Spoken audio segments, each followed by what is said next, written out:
Nah, teman-teman, di part yang pertama ini kita akan setting dulu Blender. Nah, untuk teman-teman yang belum familiar dengan Blender, belum pernah nyobain sculpting di Blender, bisa ikuti tutorial ini. Sedangkan untuk teman-teman yang sudah familiar dengan Blender, bisa skip ke tutorial selanjutnya.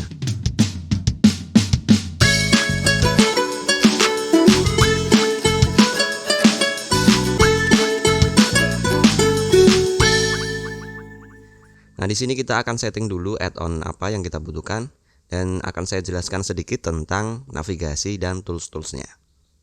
Nah, untuk pertama kita akan aktifkan add-on yang kita butuhkan. Kita masuk ke sini ke edit, kemudian preferences. Nah, kemudian kita klik ke add-on ini. Dan di kanan atas ada kolom search, kita akan ketik Pi. Nah, kita akan aktifkan 3D Pi menu sini. Kemudian kita drop down. Saya akan uncheck semua pilihan ini kecuali satu, yaitu mode switch Pi atau untuk control tab.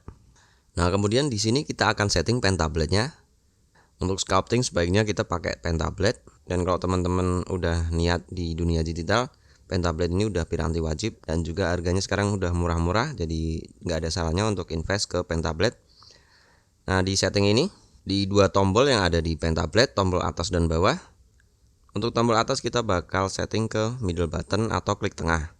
Dan di tombol yang bawah kita bakal setting untuk tombol seleksi.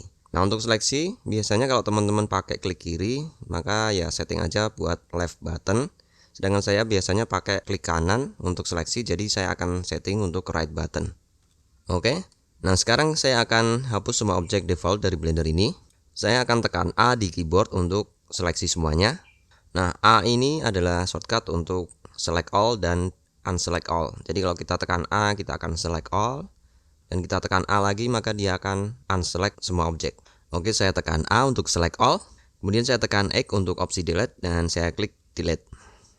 Nah, sekarang di sini di atas ada berbagai macam workspace, ada layout, modeling, sculpting dan lain sebagainya. Nah, untuk sculpting ini kita akan masuk ke workspace sculpting. Kemudian kalau kita arahkan kursor ke pojok kiri sini, maka tampilan kursor akan berubah menjadi tanda plus. Kita bisa klik kemudian drag untuk menambah window baru pada Blender. Nah, kemudian di sini di editor type saya akan switch ke image editor. Nah, di window ini nanti akan saya gunakan untuk meletakkan gambar referensi. Nah, untuk gambarnya saya sudah bikin ini sketch-nya di Krita. Saya akan drag and drop di image editor tadi di Blender. Saya akan scroll down untuk zoom out. Nah, nanti saya akan sculpting dari karakter zombie yang sudah saya sketch ini. Teman-teman bisa download dari link yang ada di deskripsi, atau bisa juga teman-teman gunakan referensi yang sudah teman-teman buat sendiri. Sekarang kita tambahkan satu objek untuk kita sculpt nantinya. Nah, untuk menambahkan objek ini kita tekan Shift A, kemudian kita pilih Mesh, kemudian kita pilih Sphere. Nah, Sphere ini nantinya akan kita sculpt sampai menjadi karakter seperti yang kita inginkan. Sekarang saya mau jelaskan sedikit tentang navigasi. Yang pertama adalah cara panning menggunakan pen tablet. Nah, kalau kita ingin menggeser kamera seperti ini, kita tekan dan tahan tombol shift yang ada di keyboard. Kemudian kita juga tahan dan tekan tombol kedua yang ada di pen, tombol yang tadi sudah kita setting untuk klik tengah. Kemudian kita tinggal arahkan pen kita ke arah yang kita mau. Nah, kemudian navigasi untuk zoom in dan zoom out, kita akan gunakan cara seperti panning tadi. Hanya saja kali ini kita gunakan tombol kontrol di keyboard. Jadi kita tahan tombol kontrol di keyboard, kemudian kita tahan tombol kedua di pen, dan kita arahkan pen kita ke atas dan ke bawah. Jadi kalau ke atas dia akan zoom in, dan kalau ke bawah dia akan zoom out. Oke, jadi shift untuk panning, kemudian kontrol untuk zoom in dan zoom out. Nah, sekarang untuk rotasi kamera, kita tinggal tekan saja tombol kedua yang ada di pen atau klik tengah. Kemudian kita tinggal geser pen ke arah kanan atau kiri, atau atas bawah juga bisa. Nah, dengan begini dia akan rotasi. Itu tadi 3 basic navigasi menggunakan pen. Nah, sekarang untuk sculpting sendiri, kita harus masuk ke sini ke sculpt mode. Atau lebih cepat kita gunakan add-on yang sudah kita aktifkan di awal tadi. Jadi kita tinggal tekan Ctrl Tab, kemudian kita arahkan kursor di sculpt ini. Kemudian kita tinggal lepas Ctrl Tab dan kita akan masuk ke mode sculpting. Kemudian untuk opsi-opsi sculpting kita bisa tekan N pada keyboard. Dan kemudian kita arahkan ke tool di sini. Nah, di sini ada berbagai macam opsi yang akan kita gunakan untuk sculpting nanti. Pertama, teman-teman bisa pastikan untuk turn on di sini simetri. Pastikan dia turn on di mirror sumbu X. Nah, mirror ini sendiri fungsinya adalah jadi ketika kita sculpting di salah satu sisi dari objek, maka sisi sebelahnya akan melakukan sculpting yang sama. Nah, contohnya seperti ini. Jadi ketika kita sculpt di sisi kiri, maka sisi kanan akan mengikuti. Jadi kita tidak perlu susah-susah sculpting di sisi per sisi. Oke, nah kemudian nantinya kita akan sculpting dengan menggunakan mode Dintopo.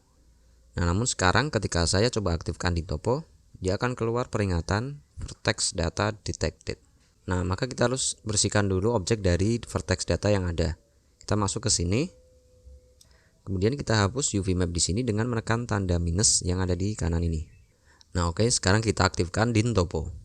Nah, untuk Dintopo sendiri di sini ada detail size.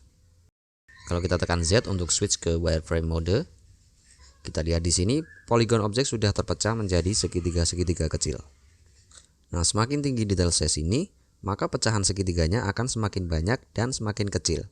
Hal ini untuk memudahkan kita untuk membuat detail dan smoothing.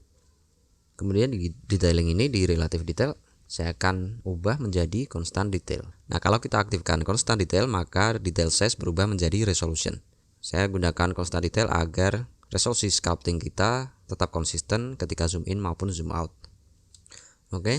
Nah, yang terakhir, biasakan ketika kita sculpting, kita gunakan resolusi yang kecil terlebih dahulu.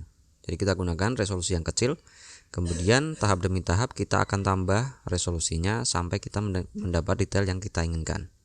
Nah, itu tadi tahap pengenalan kita ke sculpting di Blender. Kita sudah tahu add-on apa yang akan kita aktifkan, kemudian kita tahu cara navigasi menggunakan pen tablet, dan juga kita mengenal sedikit tentang cara kerja sculpting di Blender.